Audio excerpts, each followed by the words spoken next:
Bonjour à tous, j'espère que vous avez passé de super fêtes de Noël. Nous voilà à quelques jours de la nouvelle année et j'espère aussi que le bilan a été plutôt bon pour vous, malgré les mauvaises choses qui se sont passées en France et dans d'autres pays cette année. Aujourd'hui, je voudrais vous parler de l'affaire Claire Miller. C'est une affaire plutôt récente qui s'est passée au début de l'année. Alors si vous êtes prêts, on est parti. Claire Miller est une jeune fille de 14 ans qui vit dans le comté de Lancaster en Pennsylvanie aux États-Unis. Elle a pour parents Mark et Mary qui sont mariés depuis septembre 1997 et une grande sœur qui s'appelle Hélène et qui a 19 ans. Celle-ci est née avec une paralysie cérébrale et doit donc rester dans un fauteuil roulant. La famille est plutôt aisée, voire même riche. Ils ont acheté en 2005 une maison qui ne vaut pas moins environ un demi-million d'euros. Hein, si je pouvais avoir ça sur ma carte bancaire, je pourrais aller à Disney tous les jours. Bref. Donc comme vous l'imaginez, ils ont un style de vie plutôt somptueux et les deux filles ont par exemple été scolarisées à l'école la plus chère de Pennsylvanie, la Lancaster County Day School. Les deux parents ont fait de leur mieux pour les élever le mieux possible, de la meilleure façon possible.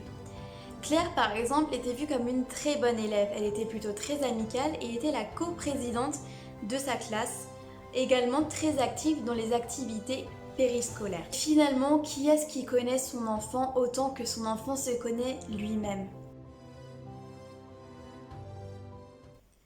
Nous sommes le 21 février 2021, il est minuit et demi. Hélène dort, les parents dorment, il n'y a que Claire qui se retrouve dans sa maison, seule, et qui semble finalement être envahie d'envie de violence, d'envie de meurtre. Elle va donc se rendre à la cuisine, trouver un couteau bien aiguisé et rentrer dans la chambre de sa grande sœur. Là, ni une ni deux, elle va se précipiter sur elle et lui planter son couteau au niveau du cou à plusieurs reprises. Après ça, les mains trempées de sang, elle va attraper un oreiller et le poser sur la tête de sa sœur pour couvrir le sang et également mettre un drap par-dessus. Mais Claire a l'air de se rendre compte plutôt rapidement de ce qu'elle a fait puisqu'à 1 heure, soit 30 minutes après, elle va appeler la police complètement hystérique et un peu confuse en disant « J'ai poignardé ma sœur, venez vite ». En moins de 5 minutes, la police est là et va retrouver la jeune fille qui les attend dehors, au niveau de l'allée de la maison. Elle a les mains dégoulinantes de sang et son pantalon est taché de rouge. Au sol, il y a ses empreintes. Il y a du sang dans la neige, puisqu'on est en février, donc il fait froid là-bas, il y a de la neige. Donc voilà, il y a du sang dans la neige. Elle s'est essuyée les mains. Dans un premier temps, la police va être un peu perdue. Elle ne va pas croire que Claire a les idées. Claire. Ils vont se dire qu'elle a été traumatisée, que peut-être il s'était passé quelque chose à l'intérieur de la maison. Mais ils vont quand même la suivre. Elle va les guider sans faire de bruit, puisque les parents dorment toujours, ce qui est quand même assez étrange. Hein, la police, enfin, ça doit faire quand même du bruit, il doit avoir de la lumière.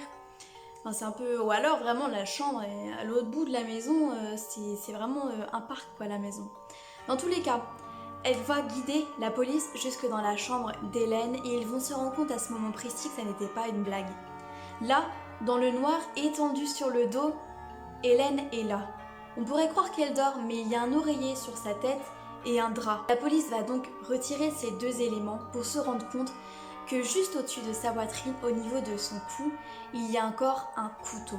Il est encore là, il sort encore de sa chair, il n'a pas été retiré. Le lit est couvert de sang, tout comme le visage de Claire qui a pourtant essayé de s'essuyer. Bon là, faut pas être fou, hein. Les parents ont fini par se réveiller, s'ils ne l'avaient pas fait, de toute façon la police l'aurait fait à leur place. Ils sont complètement choqués et perdus, on les amène dehors pendant que la jeune fille Hélène va être réanimée. Enfin du moins ils vont essayer puisqu'à 4h15 du matin, elle sera officiellement décédée. Pour son interrogatoire, Claire va suivre la police sans aucun souci, sans aucune pression, elle va avouer le meurtre. Elle sera arrêtée le lendemain très rapidement. Vous savez, hein, les parents sont dévastés et en plus de ça, la maison est perquisitionnée, fouillée de toutes pièces. Ils vont ressortir des couteaux de cuisine, un lapin en peluche, je ne sais pas trop pourquoi, les vêtements de Claire qu'elle portait ce soir-là. Mais alors pourquoi? Qu'est-ce qui a amené Claire à arriver à faire ça, à en arriver à tuer sa propre sœur? Les deux filles s'entendaient vraiment très très bien et ça tout le monde le disait. Mais une amie à Claire, la veille, était au téléphone avec elle et a dit à la police que Claire avait des idées suicidaires, qu'elle voyait la mort comme quelque chose de positif en fait, c'était pas vraiment, ça lui faisait pas peur. Malgré ça, ses parents vont dire le contraire, vont dire que Claire n'a aucunement envie de se suicider, ça c'est pas possible. C'est ce témoignage qui va amener la police à avoir la permission de perquisitionner la maison. Comme je vous disais, les deux sœurs s'entendaient vraiment bien. Claire s'occupait très très bien de sa sœur. Elle allait avec elle à chacun de ses rendez-vous. Et quand sa sœur n'allait pas bien mentalement, peut-être parce que c'était quelque chose de lourd à porter, sa paralysie, dans tous les cas, Claire était là à chaque instant. Mais malgré tout, les gens disaient qu'elle commençait à se fatiguer de tout ça, qu'elle était vraiment, en plus de ses études, c'était compliqué à gérer et elle avait peur pour les finances de sa famille, puisqu'il y avait beaucoup de nombreux rendez-vous médicaux. Alors, est-ce que c'était également par jalousie? Parce que, voilà, Hélène était le centre de l'attention des parents. Marc et Marie ont d'ailleurs fait un fiducie irrévocable sur la maison au nom d'Hélène. Alors, qu'est-ce que c'est qu'un fiducie? C'est un acte juridique qui donne à une partie l'occasion de transférer tous ses biens à une autre partie, soit Marc et Marie pour Hélène. Ils ont également fait d'autres actes à peu près similaires pour garantir des avantages à Hélène et pour prendre soin de son avenir. Alors, est-ce que Claire voulait vraiment être le centre de l'attention de tout le monde? Est-ce qu'elle en avait marre? Est-ce qu'elle était fatiguée de sa sœur? Vraiment, c'est quelque chose, quand c'est une affaire récente, on n'en sait vraiment pas grand-chose. Mais il y a encore d'autres rumeurs. Claire était sur TikTok sous le pseudo @spirits and such consulting. Là-bas, elle publiait des vidéos de jeux vidéo et d'animes plutôt violents.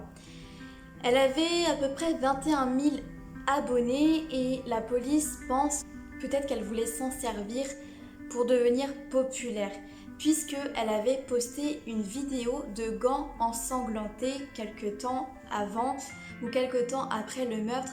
Franchement, c'est encore vraiment très compliqué d'avoir des informations comme c'est plutôt récent. Je vous donne vraiment ce que j'ai trouvé sur différents sites anglais ou français.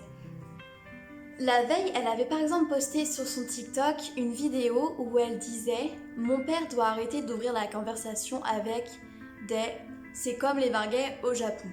Voilà, rien de plus, elle ne faisait rien de plus dans la vidéo, rien qui pouvait amener à penser qu'elle ferait ce genre de choses juste après.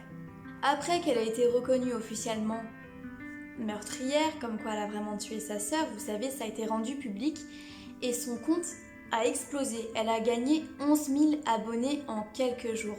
Elle est donc passée à plus de 32 000 abonnés. Vous voyez, les personnes, voilà, vous en doutez, il y a beaucoup de personnes qui aiment les choses un peu glauques, sauf que là, on est quand même sur le compte, le profil d'une meurtrière, quelqu'un qui a tué sa propre sœur. Quoi qu'il en soit, le compte va être fermé très rapidement par TikTok même qui dira « Nous n'autorisons pas sur notre plateforme les individus ou les organisations qui font la promotion ou se livrent à la violence. » Mais malgré ça, elle était devenue très populaire en très peu de temps et avant que son compte soit supprimé, des vidéos ont été repartagées. On a uploadé ses propres vidéos et elle est devenue encore plus populaire. Il y a beaucoup de meurtriers, de jeunes adolescents qui ont tué des personnes qui sont devenues populaires après leur meurtre sur TikTok. Il y a de nombreuses vidéos d'ailleurs sur YouTube à ce sujet-là par exemple. Il me semble que À regarder après minuit a fait une vidéo sur une jeune fille qui avait tué sa mère, qui était devenue un mème sur TikTok. D'ailleurs, si vous ne connaissez pas À regarder après minuit, je vous conseille vraiment d'aller sur la chaîne de Sahara. Elle a une joie de vivre incroyable et ses histoires, elle les raconte de façon vraiment passionnante avec... elle connaît son sujet quoi, donc vraiment foncez. Bref, je reprends mon sujet. Malgré que son compte a été fermé, que les vidéos ont été re-uploadées, Une autre vidéo un peu sordide qui ressemble beaucoup à cette affaire a été publiée quelque temps après. Elle met en scène une girafe truffée d'organes avec du sang qui dégouline, voilà. Et le fond, juste derrière, le background comme on dit, vraiment a des similitudes avec l'affaire, avec ce qui a été dévoilé par la police publiquement. C'est ce qui amène à penser à certaines personnes qu'il s'agit d'un conte secondaire à Claire, que c'est elle-même qui a posté cette vidéo et que cette girafe est donc peuplée des organes de sa sœur. Alors on pourrait se demander est-ce que c'est vrai ou pas, sachant que la police a perquisitionné un lapin en peluche. Mais alors dans ce cas-là, pourquoi pas une girafe? Vous allez comprendre pourquoi rapidement. Le journal Daily Mail va signaler que cette découverte en fait a été faite par des enquêteurs amateurs en ligne, que ce sont eux qui ont découvert que ce compte était relié à Claire précisément. À partir de ce moment-là, le journal va devenir la première source officielle pour la population par rapport à cette histoire. Ce qui va donc donner du crédit à ce compte double. Il va donc naître une rumeur et comme je vous le disais, peut-être l'occasion pour Claire de se donner une raison. Vous voyez une raison entre gros guillemets, des gros guillemets qui vont jusque là, d'avoir fait ça. Les gens pensent en fait qu'elle voulait faire un clip d'horreur et le poster sur TikTok et ce clip là, c'est cette vidéo. Mais ça va vite s'avérer être faux. Le profil a été fermé et une jeune femme va publier une vidéo sur TikTok également en disant qu'il s'agit de son jeune frère qui ne voulait pas vraiment en arriver là, mais qu'il a pris une peluche, elle a sorti la girafe et du colorant alimentaire qu'elle a également sorti pour faire cette vidéo. Voilà, donc ça n'a absolument rien à voir avec Claire. Alors pourquoi il l'a fait ? Alors moi, de ce que je pense, c'est que les gens se sont demandé pourquoi avoir perquisitionné un lapin en peluche. Forcément, ça amène à plein de théories, dont des théories aussi glauques que celle-ci, et voilà, de fil en aiguille, le garçon s'est servi d'un réseau social, d'un des plus grands réseaux sociaux même, pour poster sa théorie. Mais il n'en a rien dit de plus, vous le savez très bien, c'est même sa sœur qui l'a justifié, lui n'a jamais rien dit. Vous le savez, c'est une affaire récente puisqu'elle date du début de l'année et donc pour le moment il n'y a pas vraiment beaucoup d'informations, mais voici ce que j'ai trouvé tout de même. Le chef de police par exemple va déclarer que les enquêteurs recherchaient des preuves et essayaient de comprendre ce qu'il s'était passé. C'est encore d'actualité maintenant.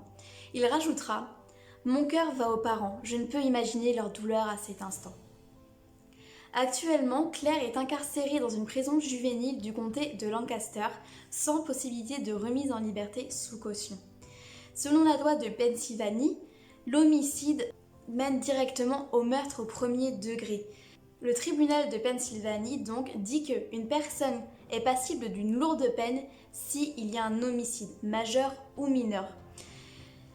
Ils estiment que si l'enfant est suffisamment fort mentalement pour tuer quelqu'un, il doit être inculpé comme un adulte. Ce qui va être le cas pour Claire. Donc l'affaire est actuellement en cours, elle devait être jugée en mai. Mais les choses ont changé. Claire a refusé toutes les audiences en tant qu'adulte. Elle veut absolument plaider en tant que mineure. Donc ça retarde encore plus les choses puisque les avocats de la défense doivent demander au tribunal de retirer l'affaire et de procéder devant un tribunal pour mineurs. Donc ça prend un certain temps, vous l'imaginez bien. Le tribunal sur mineurs en fait peut-être donner des peines moins lourdes, mais en tout cas elle peut se concentrer sur la réadaptation après la prison si jamais elle en ressort.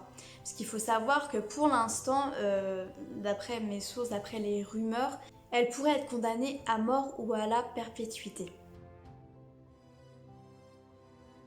C'est la fin de cette vidéo, dites-moi ce que vous en pensez en commentaire, si vous pensez que c'était de la jalousie, si vous pensez que c'était par fatigue, si c'était pour être plus populaire, n'hésitez pas à me laisser un petit commentaire, même si on sait très bien que c'est compliqué d'être dans la tête de quelqu'un, surtout de quelqu'un qu'on ne connaît pas, qu'on ne connaît que via les journaux et par rapport à une histoire aussi forte que celle-ci, mais n'hésitez pas à poster vos théories. N'hésitez pas aussi à laisser un petit pouce bleu, ça fait plaisir, à vous abonner, à partager la vidéo. On arrive à la nouvelle année. Je vous souhaite plein de bonnes choses en espérant qu'elles soient meilleures que les 2 dernières années qu'on a vécues. Et sur ce, je vous fais des gros bisous et à bientôt. Salut!